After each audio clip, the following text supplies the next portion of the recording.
Hello viewers, I'm SB and welcome to Warhammer 40k Rogue Trader. This is a dense and long CRPG, I am told, that came out in like 2023.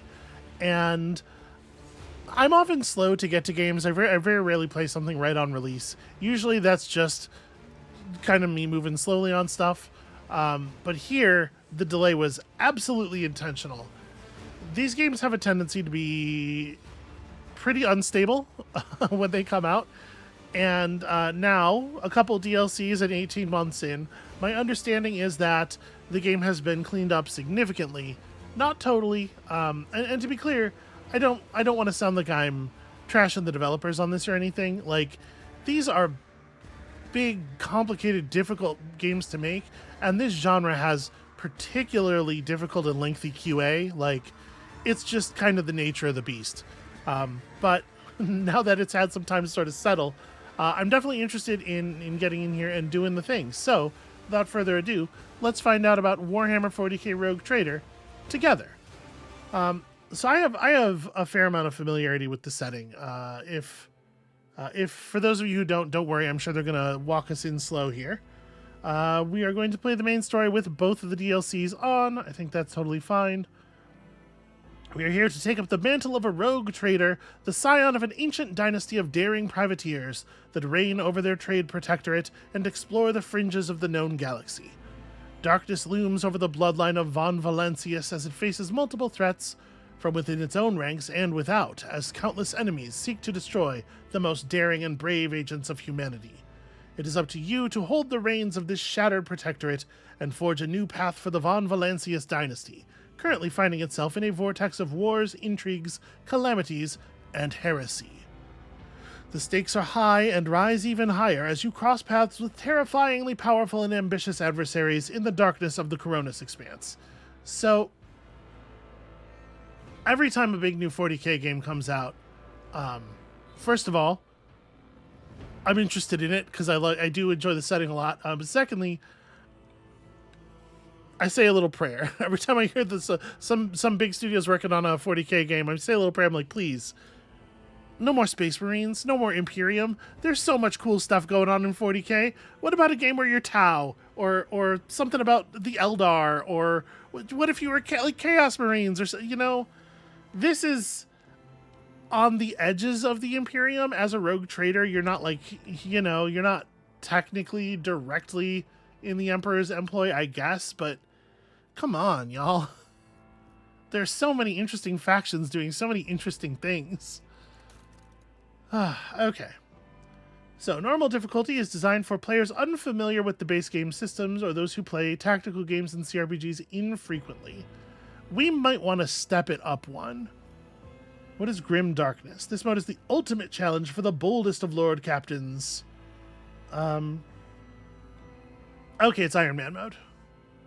You only have a single save, which is updated automatically every time you exit the game.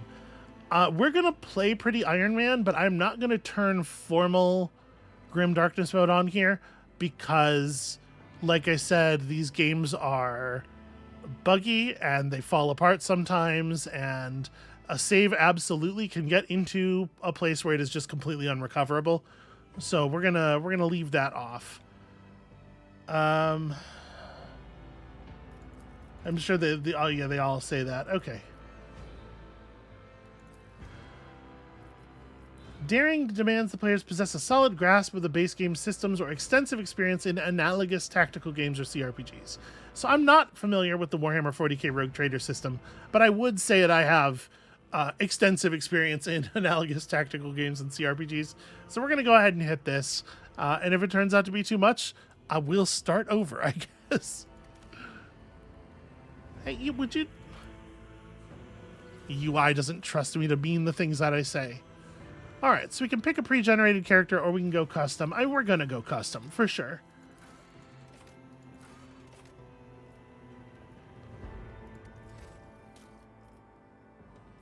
So, all of this appearance stuff I'm sure has no real, bearing on anything. I mean, this is compelling. This is compelling as hell right here. Yeah, I find Big Shield Lady to be definitely a winner. I mean, that's not bad. That's not bad. Part of the reason, like, so the Imperium of Man obviously is. Listen, I don't need to tell y'all what aesthetics we are pressed up against here. That's pretty good too. Ooh, same thing but with a sick helmet. Yeah, art with sick helmet. I like it. Okay, it's just another reason that I would love to be somewhere else. You know. Okay, I'm pretty cool with the like appearance on the body as it is, honestly. I think she seems pretty stout. I want to be stout.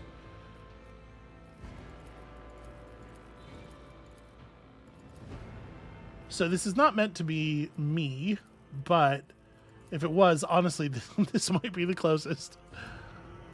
I don't know. We'll go somewhere. The starting skin tone's fine, I suppose. What about face?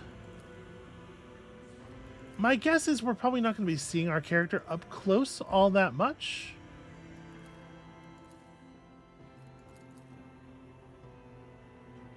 I actually do like that. Looks very tough to me. I'll tell you what. I'm gonna. Boy, the hitbox for this arrow is very strange. You click in the same place 4 times, and it'll read them as left, left, left, and then go back to position 1. Already kind of starting to see the troubles here. That's not bad. But yeah, like I was gonna say, I'm gonna, as we're shooting through this cosmetic stuff, one thing I'm gonna definitely be doing here with every opportunity, and it's not just spite because I'm sick of developers doing the most boring thing, but it is definitely influenced by that. We're definitely gonna be looking for a way to sort of play against Imperium type at every possible opportunity, and that may end pretty poorly because the Emperor and his goons take a pretty poor view of that sort of behavior. I like this. Not a wide range of hair colors, really. Something in sort of a deep red would be... that'll have to do, I suppose. And then, honestly, from here, I think we're... I probably want some ink. Like a big flaming skull or something seems... Like, why would you leave home without it, right? Or what if, instead of one skull, you also had a bunch of... There you go, a bunch of chaos symbols and stuff. As I was just saying. Me and the Emperor, not pals. Not big pals, it turns out. Okay, visual augmentations... So we had a sort of a nose thing that I like a lot as an indication of like, an injury that never healed correctly and had to be sort of like aftermarket stinted.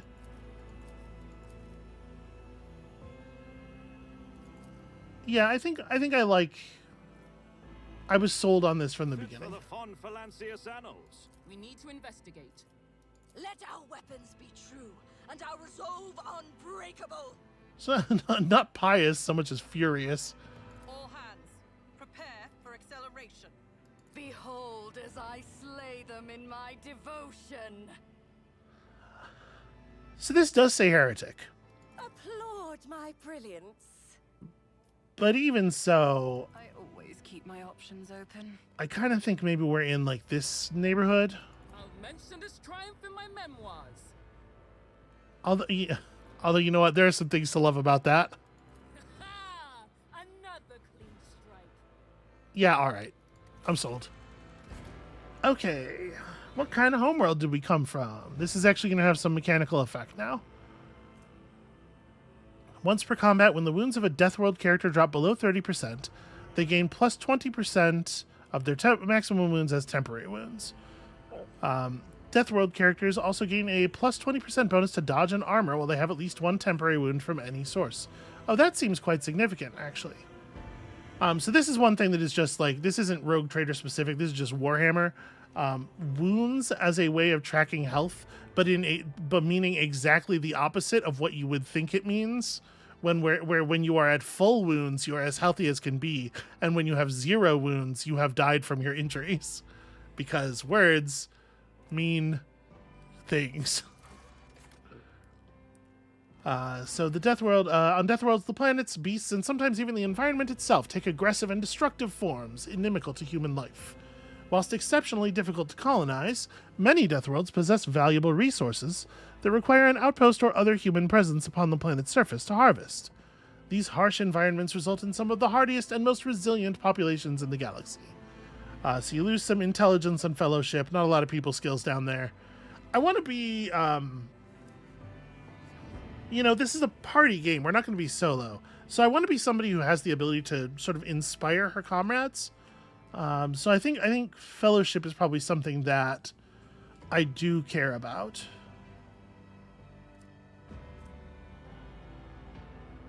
Yeah, and then agility, dodge reduction, initiative, toughness, of course, is toughness. It also affects the carouse skill, which might be the sort of thing that we care about. That's a way of inspiring your crew. Just drink them under the table every once in a while.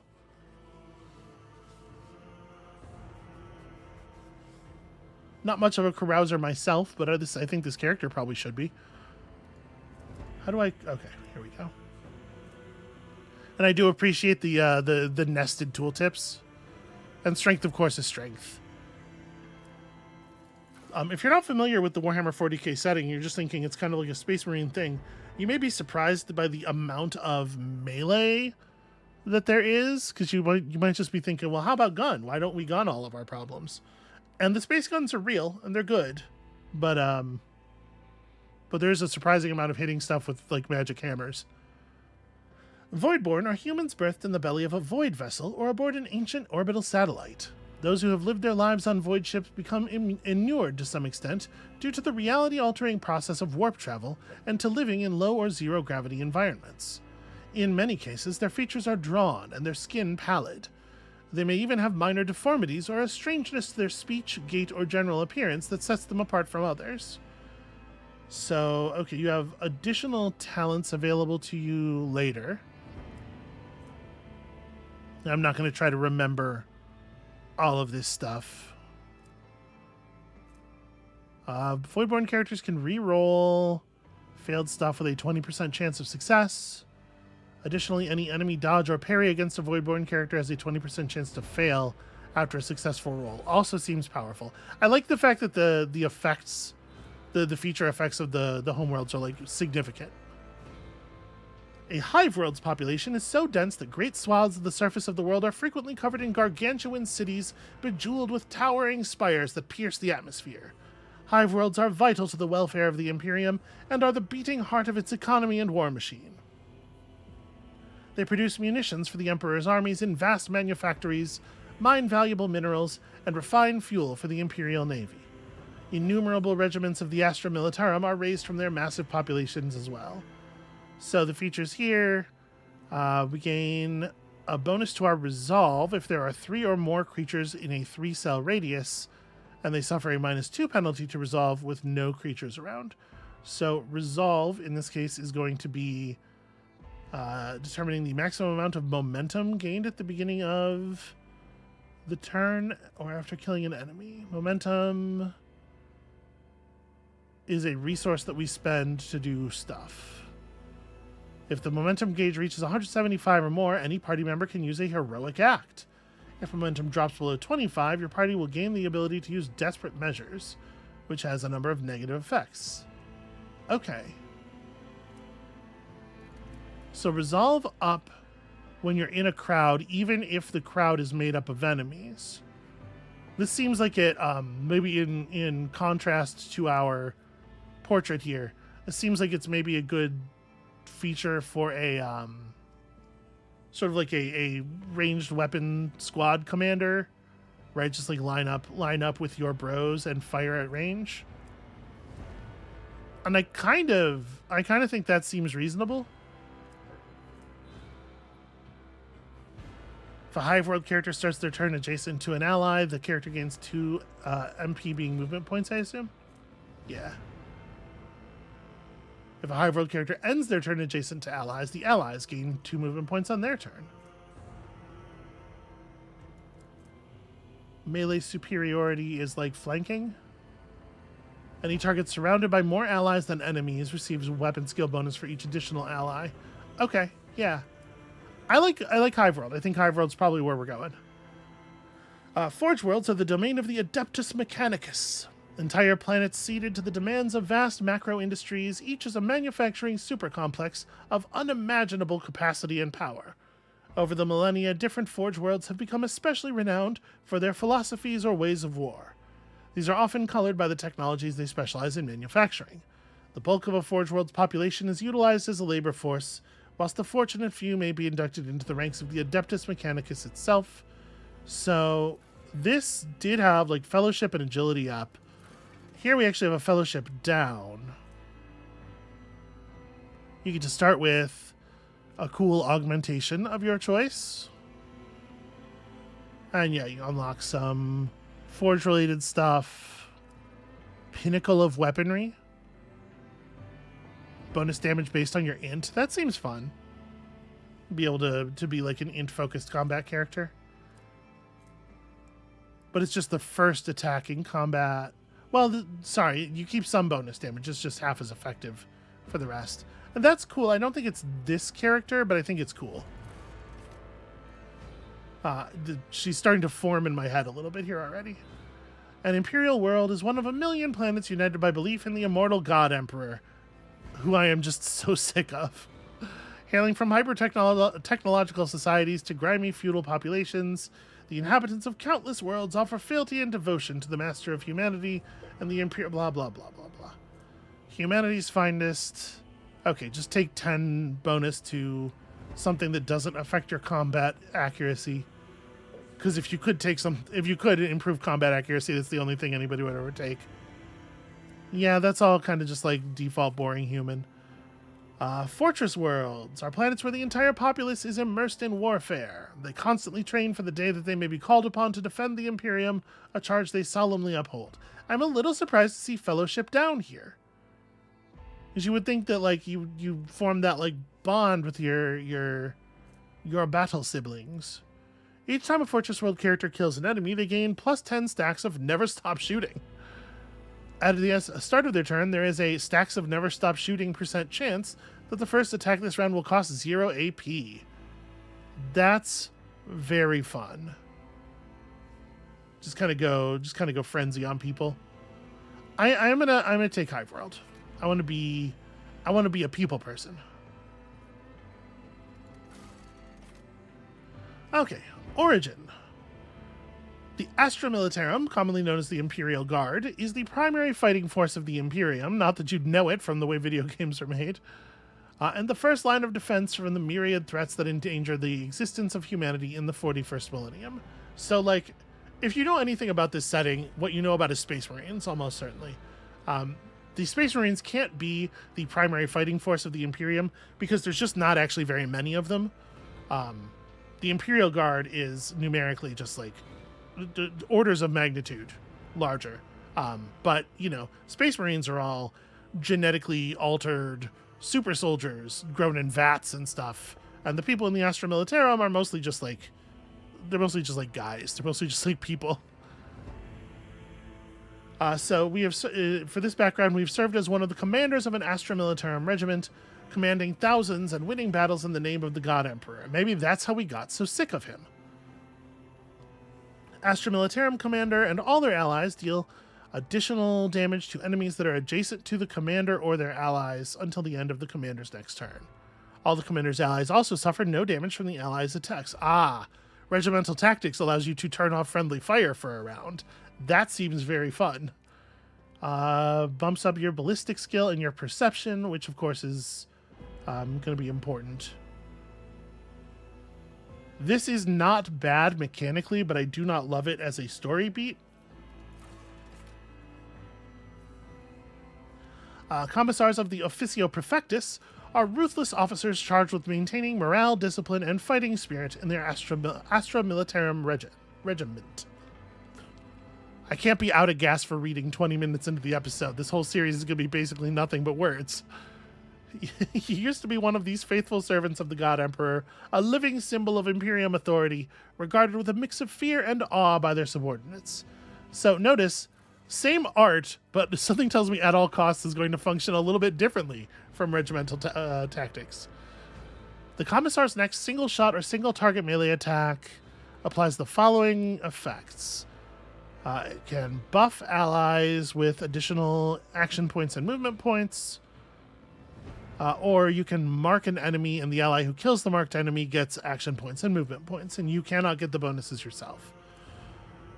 Weapon skill and fellowship up. Honestly, it's not bad. Coercion, athletics. Yeah, I don't hate this.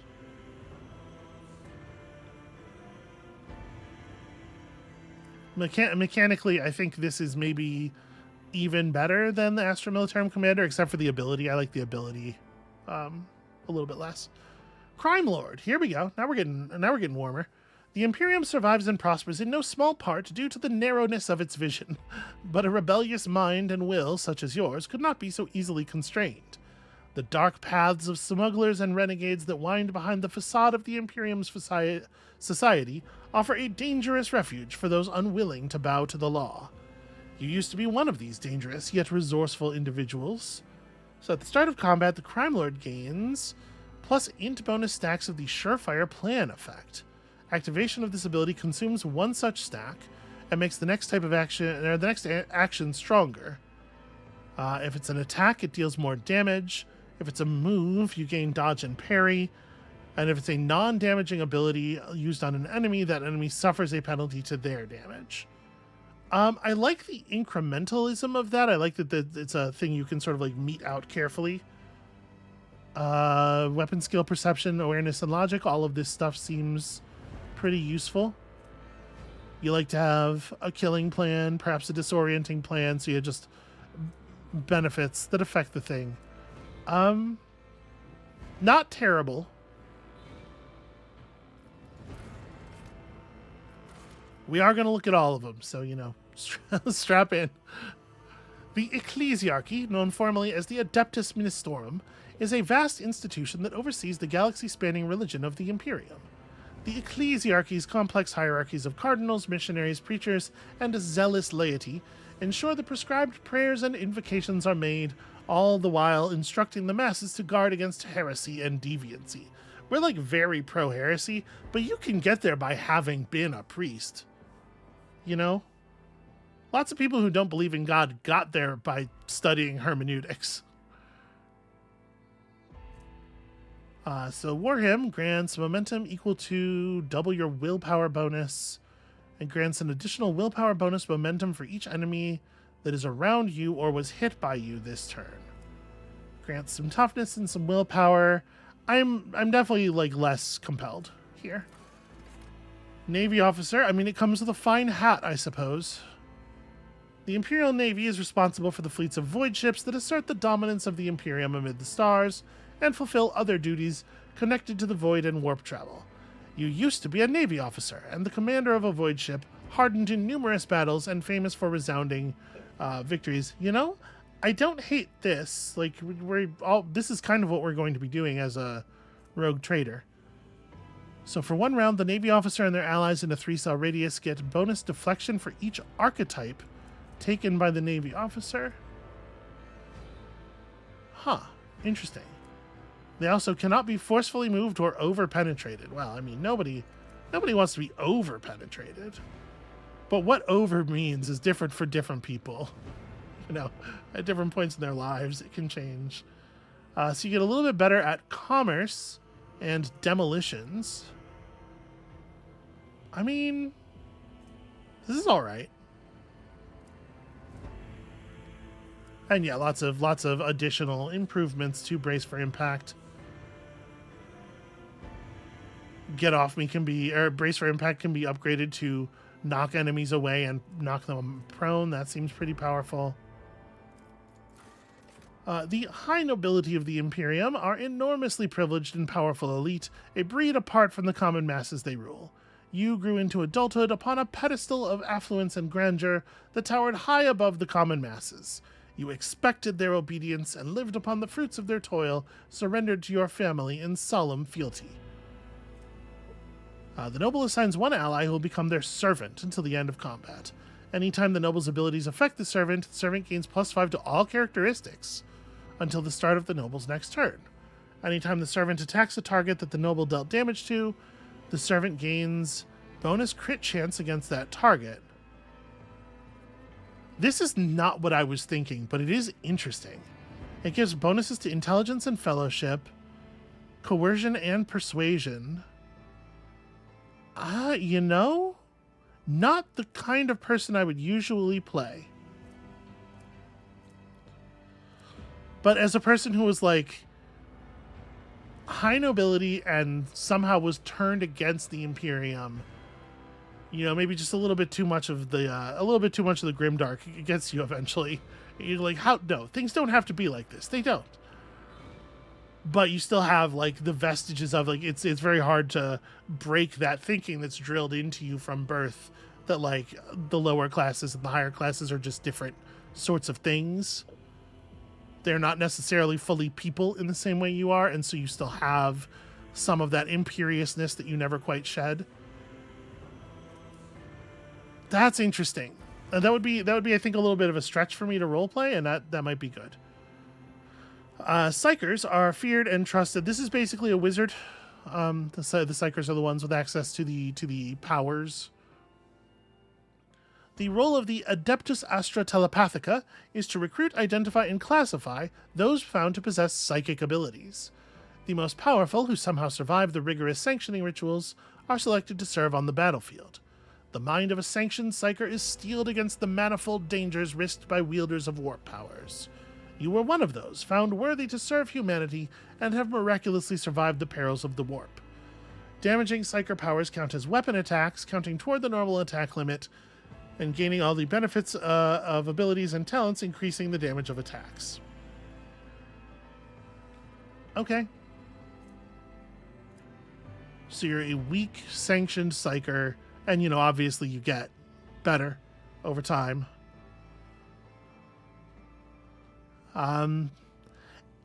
You know, it's probably a really cool and powerful character type, but I think we're not going that way this time.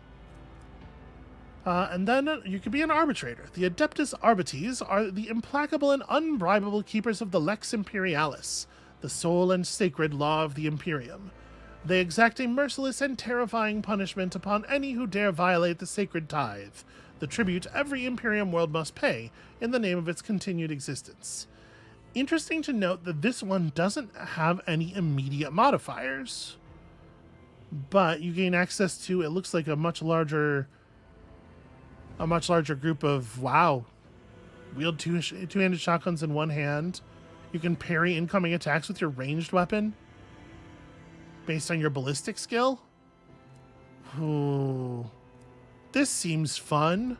I think I've been moved by Noble though, and the sort of like the weird kind of like teamwork, quote unquote teamwork of this aesthetic. It's all right. We are a renegade noble, and maybe so some of the people above us in the power structure don't know quite how renegade yet. So our triumph, we had a great triumph at some point apparently, and we're selecting the type of that triumph. An apex of brilliance, your strong presence and persuasiveness stopped a feudal war between neighboring systems. I like that for our character. Illustrious glory, you were named planetary governor and survived, having made useful connections on both sides of the law. That's kind of a neat idea. Or you had a rival noble house's reputation destroyed and its members exiled from the sector. Which kind of use of our people skills is the thing that we're most known for? I hadn't really considered commerce. But it is sort of interesting, huh? The ability, like, the ability to deal usefully with lots of different kinds of people.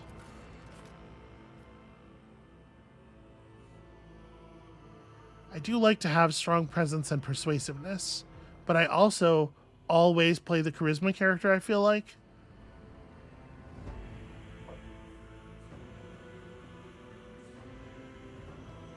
I don't necessarily want this character to be like all about peaceful resolution. I don't think that's who we are. You know what? Let's do this. Okay, our darkest hour. The mysterious tome that was discovered in your family library has exacted a terrible toll on your mind. We know less about the warp than you should. We have a brand of shame. You are a bastard, an illegitimate member of a family that immediately turned its back on you. It seems like it would be difficult to become governor of a planet given a brand of shame, but maybe the order of those things is reversed. Maybe it was not found out that we were illegitimate until after, and that's how we lost that charge and kind of ended up striking out on our own in a way, but after having, you know, attained the benefits of all of that deal making and ingratiating ourselves with lots of powerful people. I kind of like that, honestly. Like, we tried doing things the way you're supposed to do things, and we got bounced for something that has nothing to do with us, and that like really soured us on the system of power as it exists. And it's still sort of like a petulant, selfish thing, but yeah, I like that a lot, actually.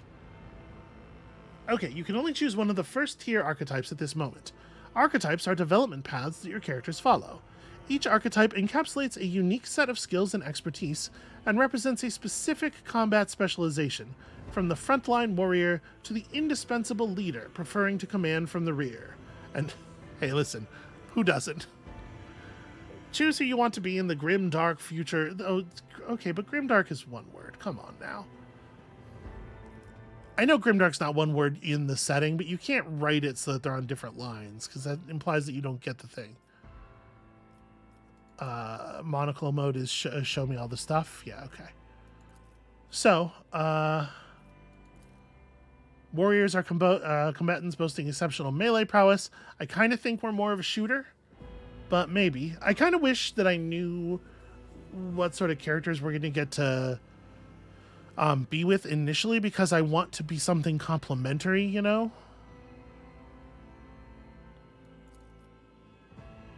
Officers use their willpower and fellowship to improve the combat capabilities of their allies, turning them into even greater threats. And I do think like having more things that buff our people plays well with the you serve me ability. So that's definitely something. Rescuing allies, playing with the momentum, causing extra turns. Extra turns seems like a huge, huge benefit.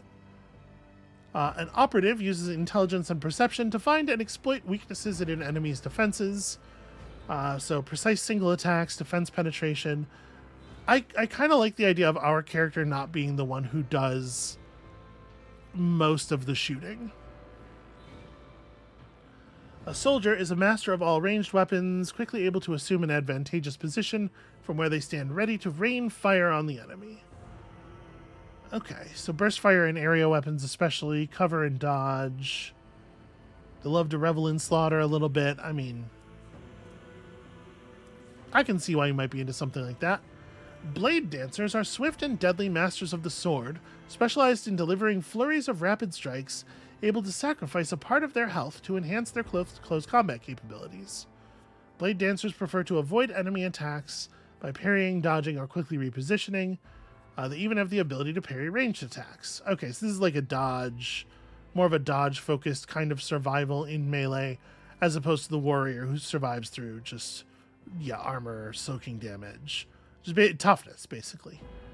Yeah, I think I like Officer. I think Officer seems like the winner for the way this is coming together.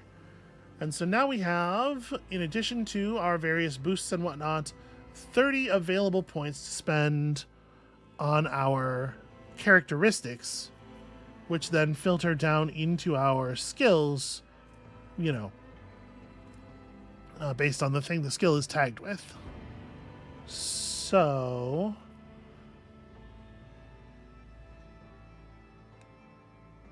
we know that we like fellowship.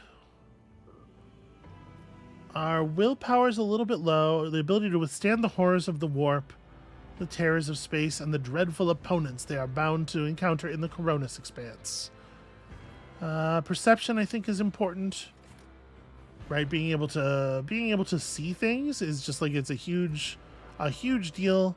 Okay, we're only actually allowed to, so we don't have 30 points. Effectively, we have 6 points because we assign them in groups of 5. Well, then give me fellowship, give me intelligence and agility for sure, and then it's just like, where does the last point go? And I think maybe like ballistic skill. That's pretty spread out, and maybe I should be a little more focused, but I'm not. So there we go. And here's our void ship. We get a sword class frigate. We can decide the name, but we don't get to decide anything about the ship itself. The sword class frigate is a classic void ship design, proven in thousands of battles, combining decent firepower, high speed, and respectable survivability. 1.6 kilometers in length, 0.3 kilometers abeam at the fins, 6 megatons of tonnage. That's pretty mega. Oh, about 26,000 people on board. The Von Valentius flagship is the mightiest void ship belonging to the Von Valentius dynasty. Every system aboard this frigate has been tried and tested in innumerable engagements.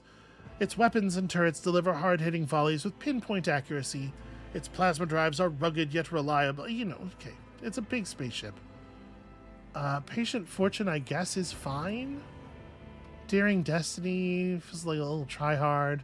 Calamity's Promise, I think, has an okay sort of like hook into the backstory that we sort of decided on. The sort of vague idea of story. I like that. I think this is a winner. What is not a winner is the name Lavinia. I mean, you know, what am I doing here? I'm just going to wait for the game to come up with some... I worked really hard on this once upon a time, and I'm just going to ride on that effort forever. And with that, we have a functional character. Functional quotation marks. We have a character that the game will allow us to bring into the scenario, which is the thing we're totally going to do next time. That got a little bit longer than I was expecting, so I decided to break the character creation off into its own episode. So when you return next time, we will have a full hour of gameplay, and the people who don't want to watch all the menuing can just skip the one that's all menuing. So thank you all so much for watching.